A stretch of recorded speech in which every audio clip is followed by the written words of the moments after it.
Halo semuanya, selamat datang di Suara Podcast yang dipersembahkan oleh KMMIH FH UGM. Nah, dalam episode perdana ini kita akan membahas satu isu yang dalam kurang lebih 1 tahun terakhir atau 1,5 tahun terakhir itu ramai diperbincangkan oleh publik, apalagi kalau bukan MBG. Nah, isu ini banyak menuai sorotan mulai dari anggaran yang fantastis, masalah keracunan, tata kelola yang bermasalah, dan hal-hal lainnya. Dan hari ini kita tidak akan membahas tentang bagaimana tata kelola ataupun teknis dari MBG, tapi kita akan menyelam lebih dalam terkait dengan persoalan yang ada di MBG.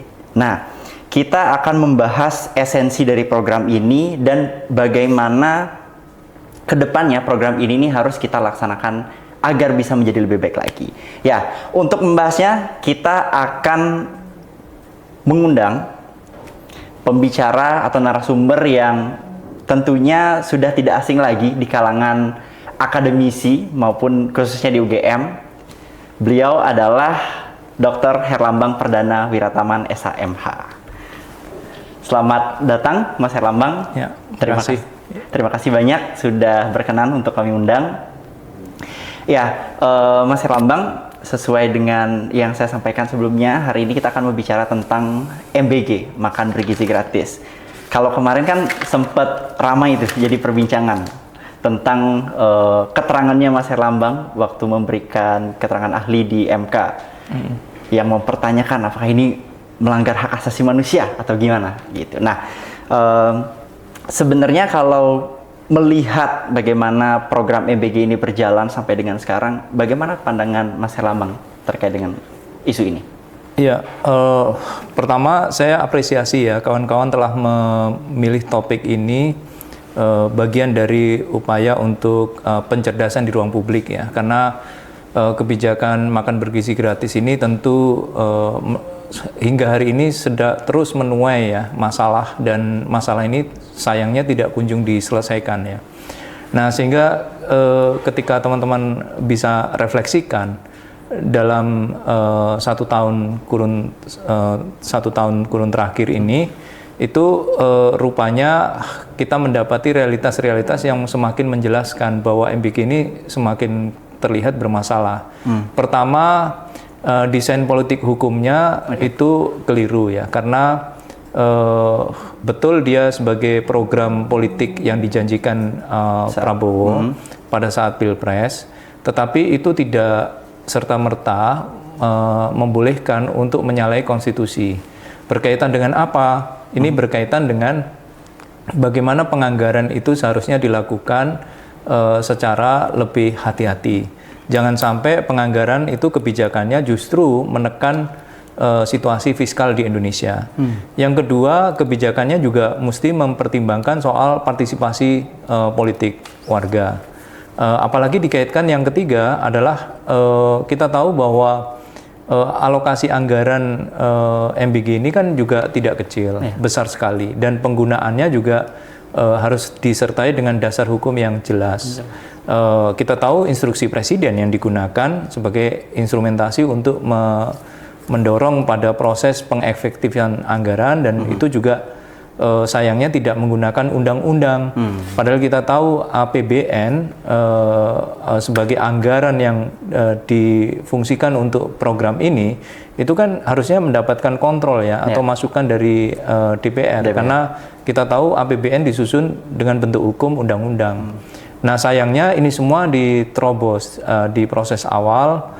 Bahkan yang paling menyedihkan, ini yang keempat, kalau kita setia pada ilmu ya atau sains, sebenarnya setiap kebijakan itu harus punya dasar ya, dasar keilmuan yang jelas.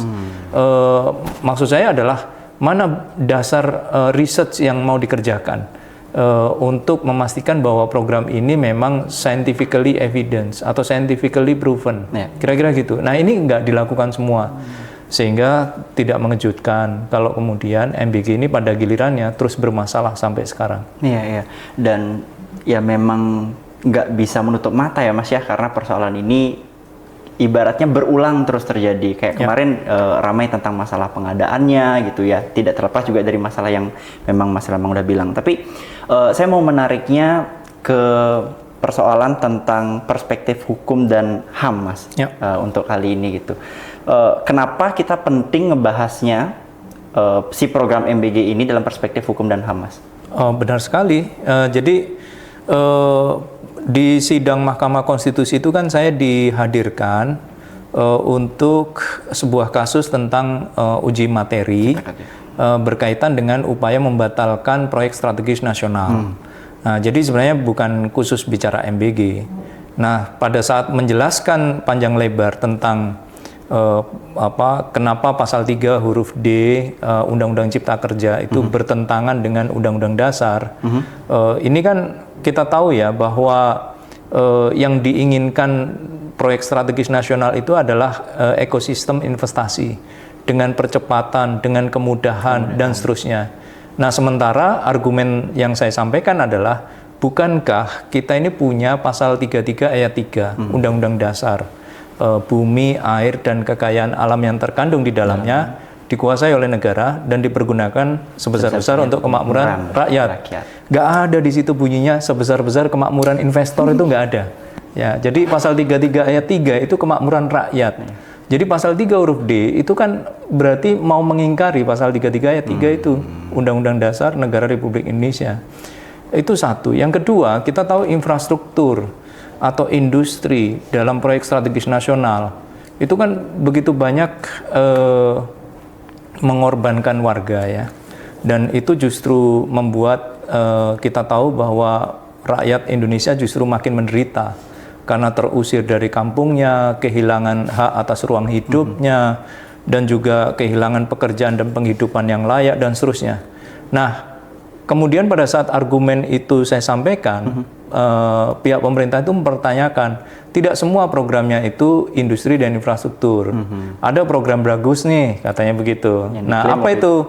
MBG. Ternyata MBG katanya program yang bagus itu. Sehingga saya menjelaskan MBG itu.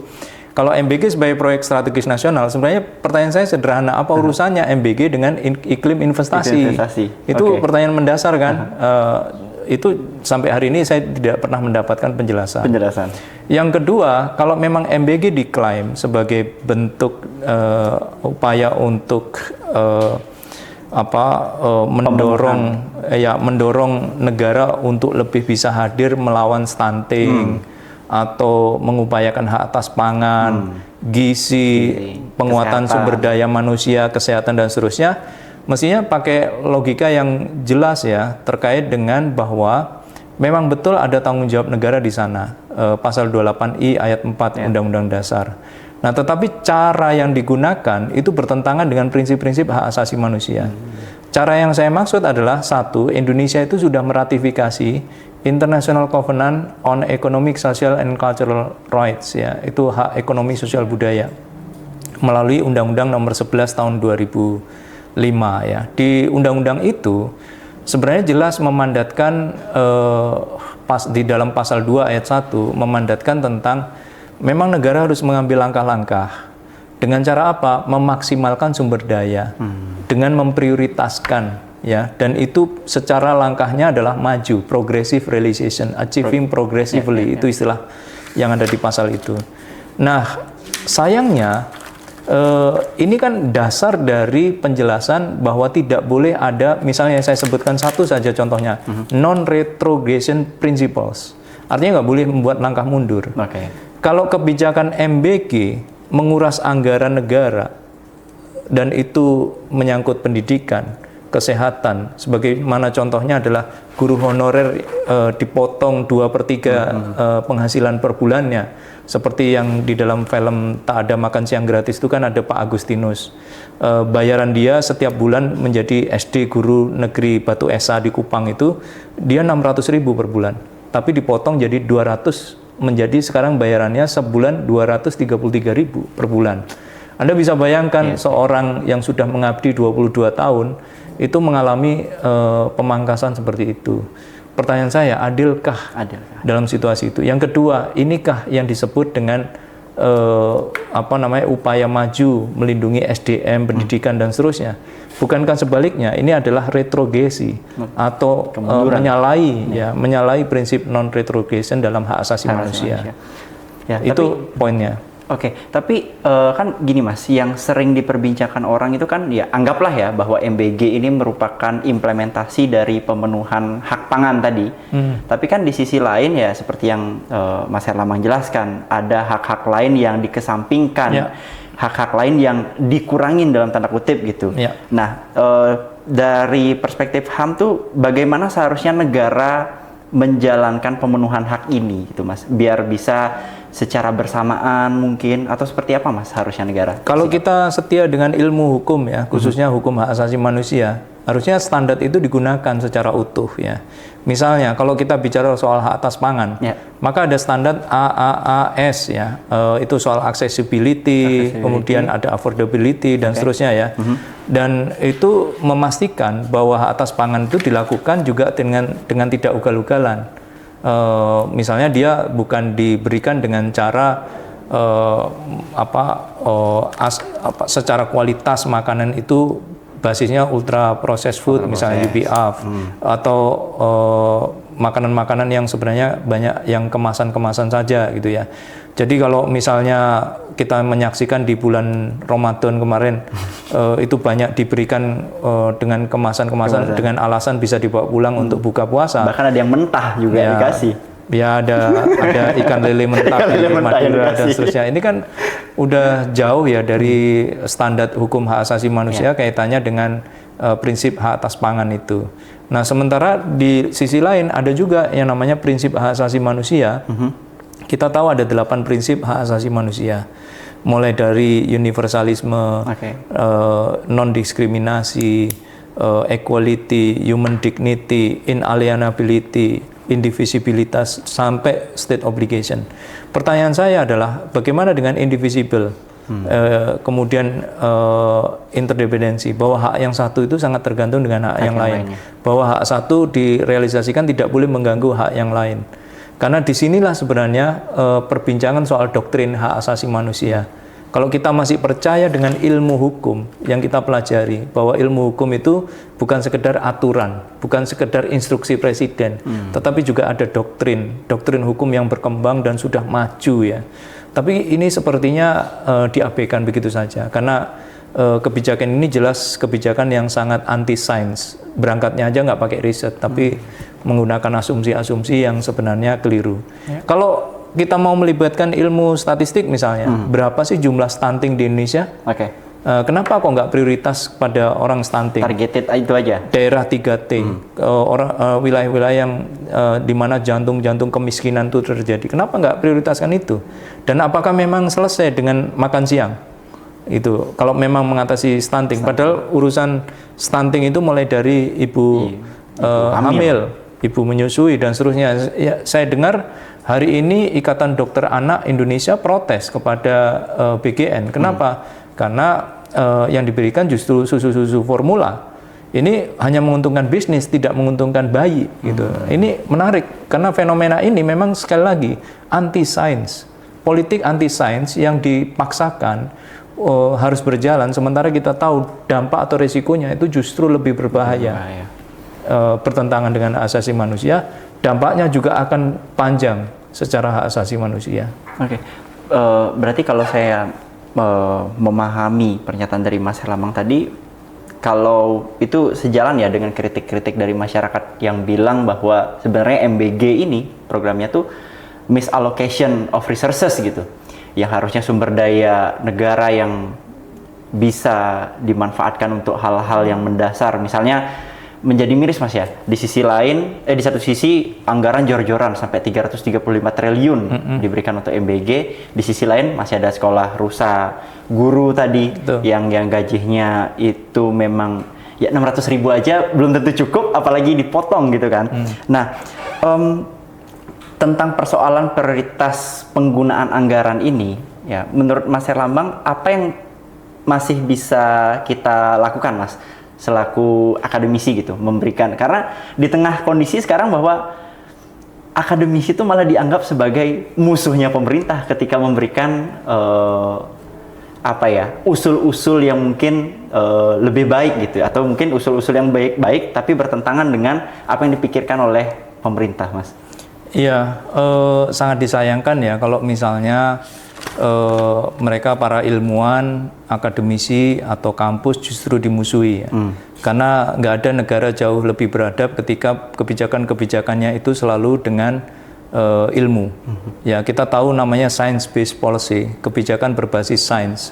Itulah yang memandu negara-negara itu menjadi lebih maju.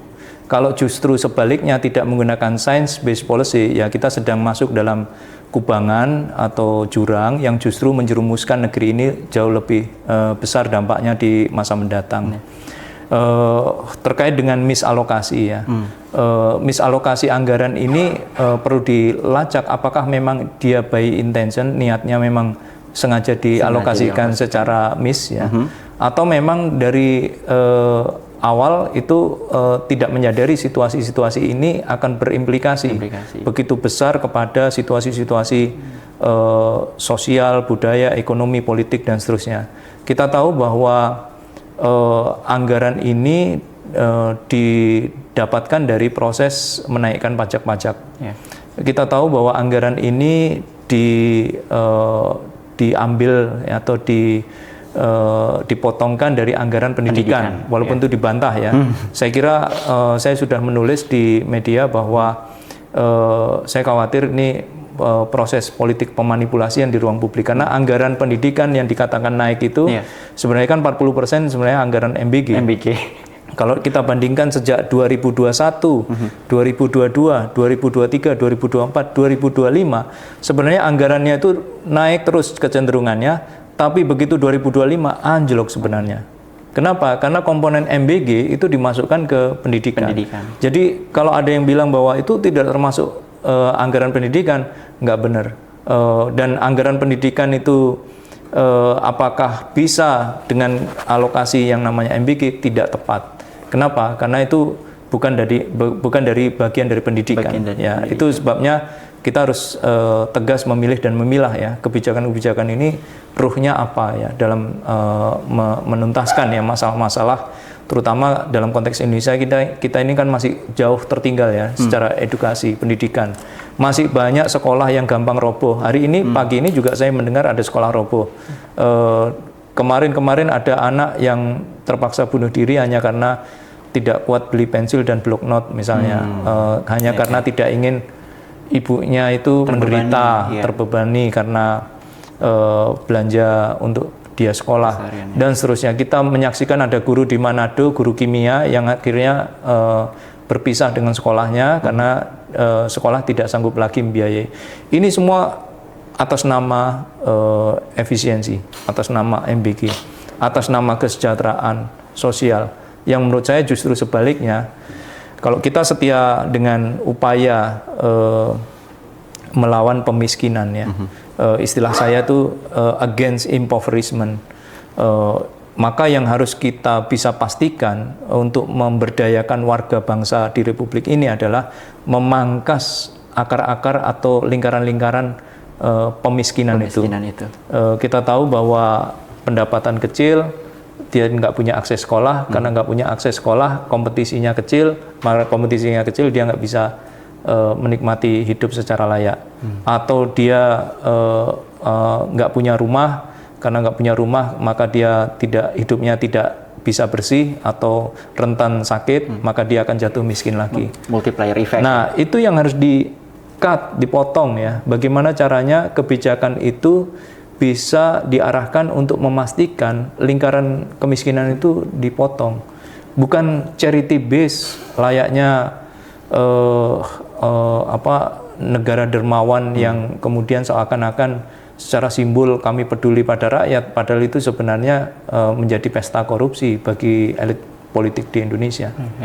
Tapi kalau kita kembalikan lagi Mas tadi tentang esensi dari program MBG ini, menurut Mas Herlambang sejauh mana program MBG ini menyentuh persoalan sosial tadi, ketimpangan lah, stunting lah, kemiskinan lah. Karena kan klaim-klaim kalau tentang kemiskinan ya MBG ini ada untuk biar roda ekonomi berputar, klaimnya Mas ya. Dibilang program MBG ini ya mengatasi stunting gitu. Nah, menurut Mas Herlambang sejauh mana program ini menyentuh akar persoalan ini? Masih jauh ya, masih jauh dari idealnya. Kenapa? Karena kita tahu desain ini bukan desain politik yang empowering. bukan memberdayakan warga. Pemberdayaan. Kalau kita bandingkan dengan Brasil itu jauh sekali. Kenapa? Karena kalau yang di Brasil juga ada MBG, tapi targeted, ya, difokuskan kemana? Ke wilayah-wilayah yang memang membutuhkan MBG. Jadi nggak ada cerita orang kaya kemudian ikut keracunan anaknya karena nggak ada karena menyantap MBG. Nggak ada ceritanya begitu. Jadi kalau di Brasil itu memang difokuskan, targeted. Yang kedua, yang di Brasil itu memberdayakan UMKM, sungguh-sungguh melibatkan partisipasi warga untuk terlibat mengelola, mengawasi dan seterusnya. Dan dia benar-benar dijalankan dengan tingkat keterbukaan, ya, partisipasi yang benar-benar memberikan, ya, akuntabilitas yang tinggi.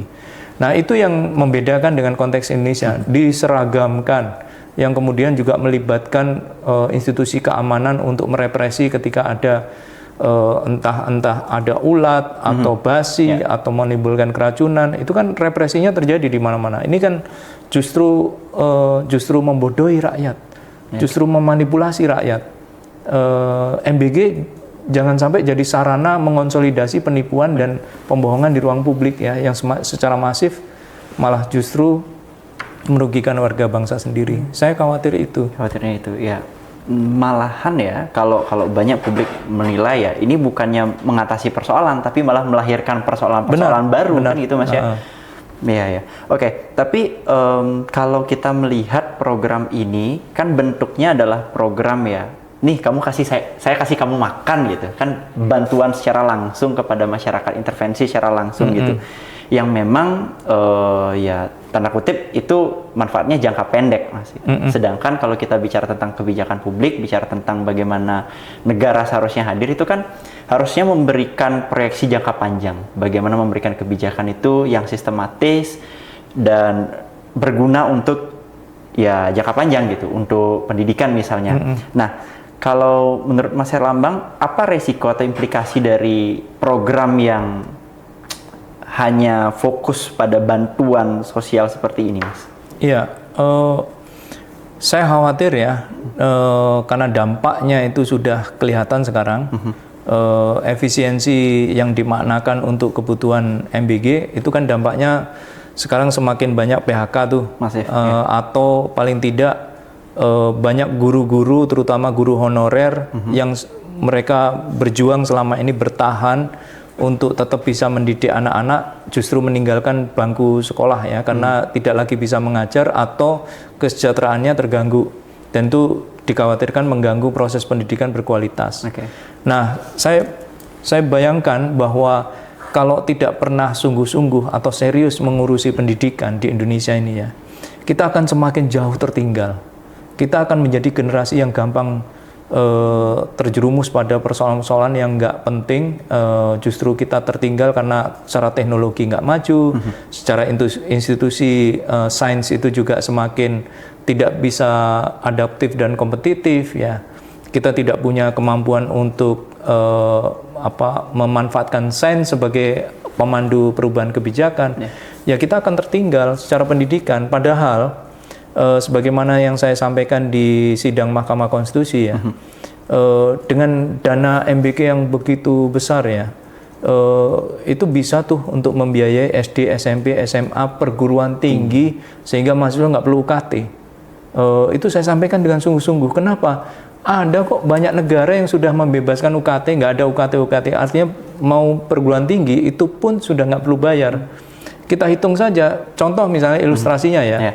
1,2 triliun sehari MBG untuk tahun 2026. Bisa untuk apa sih? Bisa untuk sehari MBG 1,2 triliun itu bisa untuk danai BNPB setara dengan dana BNPB 3 tahun. Sehari MBG. Sehari MBG. Ya, itu sebabnya saya tahu kenapa penanganan bencana Sumatera Barat, Sumatera Utara, dan Aceh bukan hanya lambat, tidak teratasi dengan baik, karena dana BNPB itu hanya 400 miliar sekian. Dipotong sekian puluh %, Mas. Ya, itu 1 hari. 2 hari dana MBG misalnya, setara dengan membiayai ITB sama mahasiswanya, sama proyek risetnya dan seterusnya. 3 hari dana MBG berarti kan 3,6 triliun. Iya, 3,6. Itu danai mahasiswa UGM, institusi UGM secara keseluruhan. Kenapa? Dana UGM itu 3,6 triliun. Sama dengan 3 hari MBG kan. Nah, Anda mau pilih yang mana kalau gini? Bukankah kita investasi pendidikan jauh lebih penting, jauh lebih punya kemampuan untuk enabling faktornya supaya orang berdaya, berkompetisi lebih jauh dan seterusnya. Tapi itu maksud saya kenapa penting ya diperhatikan. Tapi kalau kayak gitu kan yang lain nggak dapat bagian, Mas. Lain itu siapa? Ya, ini kayaknya pemirsa yang perlu komen. Siapa yang lain ini? Ya, oke. Kalau gini Mas, ngelihat masalah tentang MBG gitu ya. Sebenarnya kan yang banyak dibicarakan ini adalah program yang populis gitu. Program yang bagaimana kalau dalam bahasanya media tuh sering disebut sebagai politik patronase, gitu. Ya. Yang menurut Mas Herlambang, bagaimana memandang kebijakan yang populis ini? Apakah MBG ini adalah kebijakan yang populis atau memang benar-benar berorientasi pada kesejahteraan sebenarnya? Ya, satu, kalau itu ditanya apakah kebijakan populis, jelas iya. Jelas iya. Karena konteks politik elektoral itu mengikuti setelah kemenangan Prabowo Gibran ya. Dan itu sebabnya tidak mengejutkan risetnya Indonesian Corruption Watch, Celios itu juga mendeteksi keterlibatan partai-partai pendukung dari pemenang Pilpres ya di dalam proyek-proyek MBG.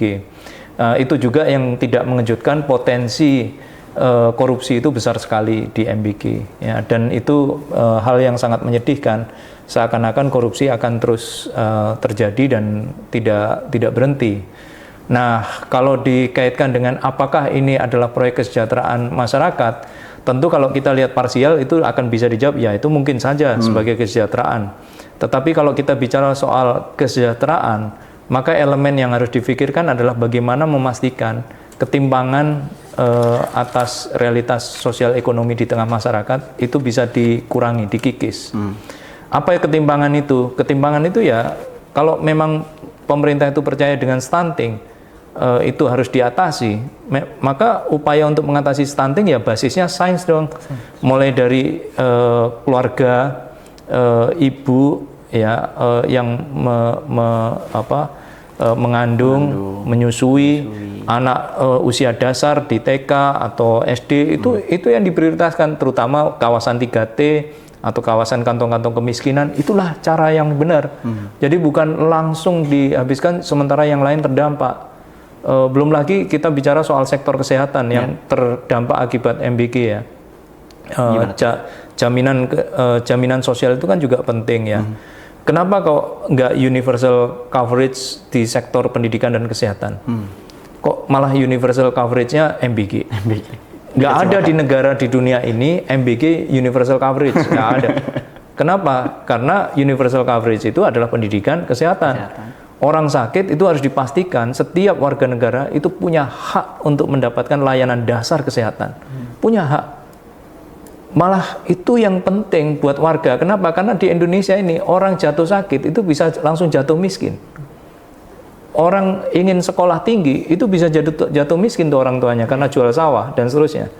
Nah, di Indonesia itu fenomena yang jamak terjadi. Universal coverage itu artinya memastikan seluruh warga negara itu punya layanan dasar terutama pendidikan, kesehatan. Kok yang universal coverage malah MBG? Padahal kita tahu realitasnya ya di sekolah-sekolah. Kalau kita tanya ke teman-teman Suara Ibu Berisik misalnya atau Suara Ibu Peduli, mereka lagi nggak butuh MBG kok. Mereka butuh pendidikan berkualitas. Mereka butuh layanan kesehatan yang aksesibel. Itu yang jauh lebih penting. Kenapa aku nggak berpikir begitu?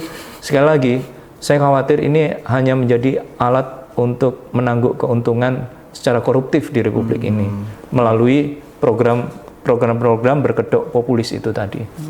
Iya, kalau kata ketua BEM-nya UGM, maling berkedok gizi.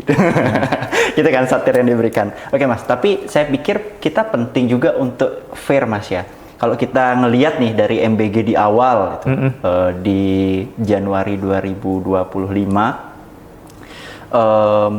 kan ya ada banyak upaya tuh Mas dari pemerintah melakukan perbaikan, mulai dari masalah keracunan, akhirnya sekarang SOP-nya diperketat, pengawasannya, quality control-nya, tentang anggaran yang besar ya. Kemarin baru habis konferensi pers, Pak Purbaya bilang anggaran MBG bakal disesuaikan, akan dipangkas gitu. Terus tentang pengadaan yang kemarin ramai gitu, beli kaos kaki, beli motor segala macam, katanya akan ada evaluasi sistem anggarannya. Nah, itu kan artinya mengisyaratkan bahwa pemerintah sebenarnya ada upaya kok untuk melakukan perbaikan gitu.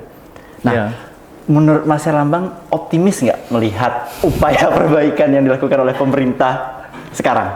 Oh, dua hal ya. Dua hal. Ketika Anda bicara, mestinya kita fair ya. Oke. Saya mulai tadi itu kalau dibilang nggak fair, nggak juga. Saya malah ngomong justified, legalized, constitutionalized ya. Apa yang saya sampaikan. Karena saya bicara dengan standar-standar yang sudah menjadi bagian dari sistem hukum. Patokannya kita. Artinya memang ada dasarnya. Bukan kata-kata saya sendiri, tapi itu menurut Undang-Undang Dasar, menurut Undang-Undang, menurut Konvensi Hukum Internasional ya. Jadi apa yang saya sampaikan itu tidak serta-merta di stigma layaknya buzzer nggak fair nih. Nah, kira-kira gitu ya. Saya khawatir Anda ikut-ikutan banget. Terus kemudian yang kedua, sudah ada itikat lah, perubahan-perubahan ya. Perbaikan. Saya kira hal yang tidak mengejutkan. Kebijakan itu akan diambil oleh misalnya Menteri Keuangan. Kenapa? Nggak ada pilihan lain. Karena orang yang tahu ekonomi ini bisa jebol nih keuangan atau fiskal ini. Kenapa? Kalau dipaksakan, saya cuma khawatir dolar yang sudah 17,5 itu akan bisa 20 atau 25 ribu, sebagaimana ekonom menyatakan, memprediksi ya, kalau ini terus-menerus terjadi. Jadi itu bukan karena itikat, tapi karena situasi yang akan memaksa siapapun kebijakan bagi orang yang tahu ilmunya bahwa ini akan bisa jebol keuangan fiskal kita. Karena kebijakan yang justru tidak punya produktivitas yang bisa dipastikan ya dalam tempo yang dekat. Jadi sekali lagi kalau dikunci dengan pertanyaan apakah optimis, saya ingin justru reflektif saja. Saya akan menjadi orang yang akan bersetia memberi catatan kritis untuk memastikan bahwa kebijakan ini tidak keliru, bahwa kebijakan ini tidak menjadi sarang korupsi, kebijakan ini tidak justru melanggengkan pemiskinan yang terus-menerus terjadi. Kalau memang serius untuk ngomong MBG di kantong-kantong kemiskinan, mestinya logikanya sama dong. Di mana kantong kemiskinan harusnya ada MBG. Itu di tempatnya Pak Agustinus, di SD Negeri Batu Esa itu, nggak ada MBG masuk. Gurunya dipotong, iya, honornya. Tapi MBG-nya ada? Nggak ada. Saya ke sana terakhir beberapa bulan yang lalu bersama Pak Riko ya, itu datang ke rumahnya Pak Agus. MBG-nya masuk nggak ke sekolah? Nggak datang. Tapi gaji saya yang dipotong. Itu, coba. Bukan malah dapat tambahan, tapi malah dikurangin, Mas ya? Ya, saya dalam posisi agak khawatir tentang situasi-situasi ini kalau tidak segera ya ada perubahan yang radikal terkait dengan kebijakan-kebijakan pemerintah yang lebih protektif secara konstitusional. Ingin optimis tapi rada susah rasanya gitu, Mas ya? Iya, karena secara politik ini paralel dengan situasi yang saya perkirakan sebelumnya ya. 2018 kan saya menulis tentang kembalinya otoritarianisme. Ini juga mungkin pertanyaannya kenapa MBG unstoppable? Ya, tidak ada kritiknya. Ya, ini saya tambahi pertanyaan. Iya. Ini menarik. Kenapa unstoppable? Karena ada yang bisa menghentikan, tidak ada yang menghentikan. Bahkan kritik pun ada di luar banyak, tapi masih tetap jalan aja. Itu kenapa, Mas? Satu, karena sistem politik kita ini kan sudah didisiplinkan ya.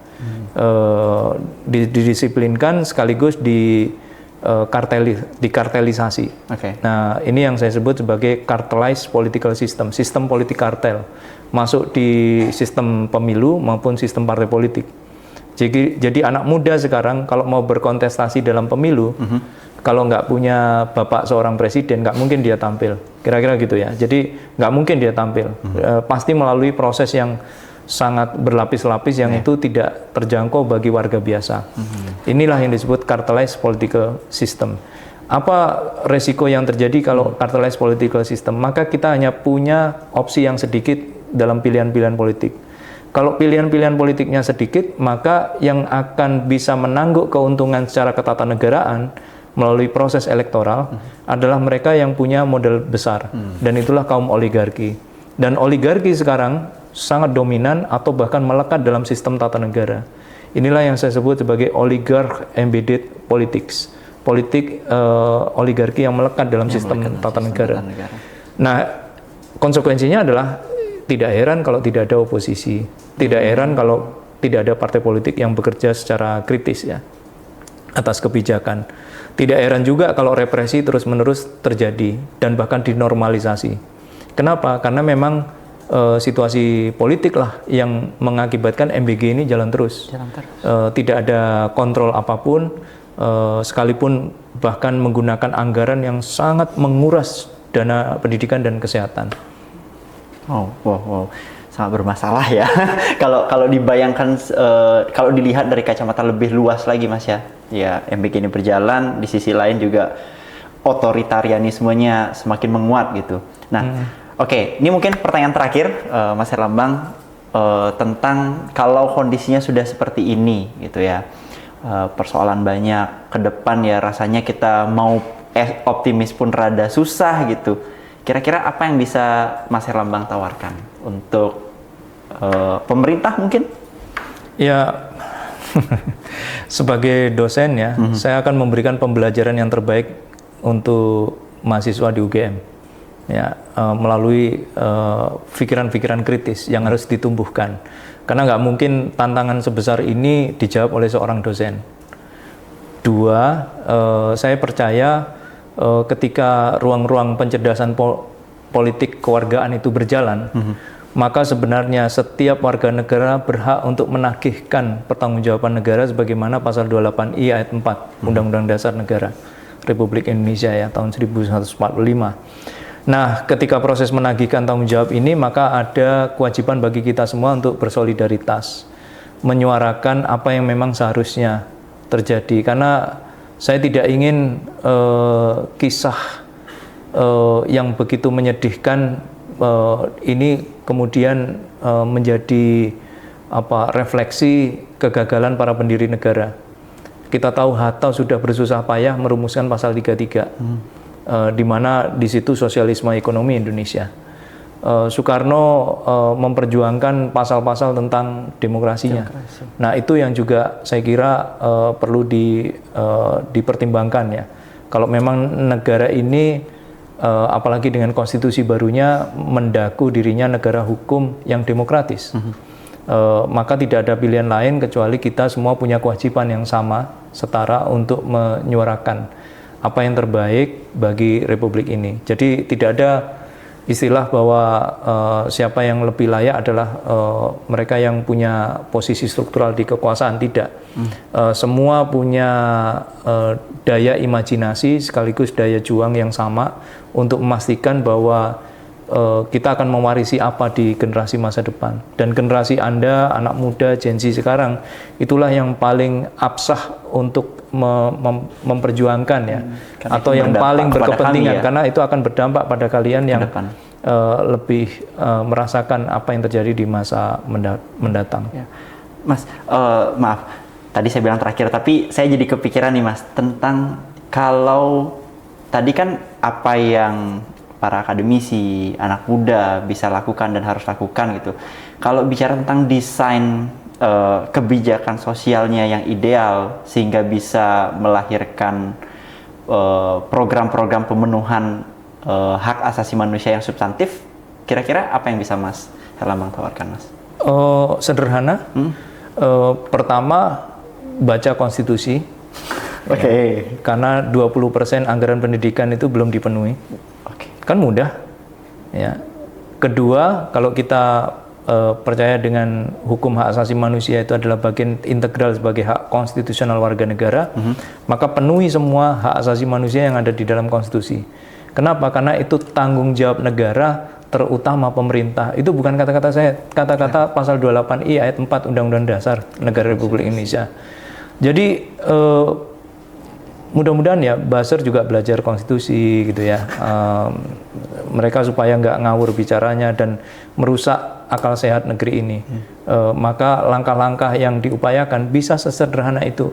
Kembali ke Undang-Undang Dasar, kembali ke hukum yang sudah kita upayakan terbaik ya, buat memastikan jaminan kesejahteraan dan keadilan sosial bagi warga bangsa.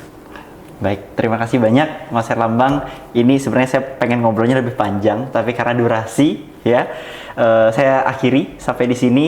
Sekali lagi terima kasih banyak Mas Herlambang telah berkenan untuk berdiskusi bersama kita di Suara Podcast. Terima kasih Sama-sama, banyak. terima kasih Sama-sama. Mas Komang.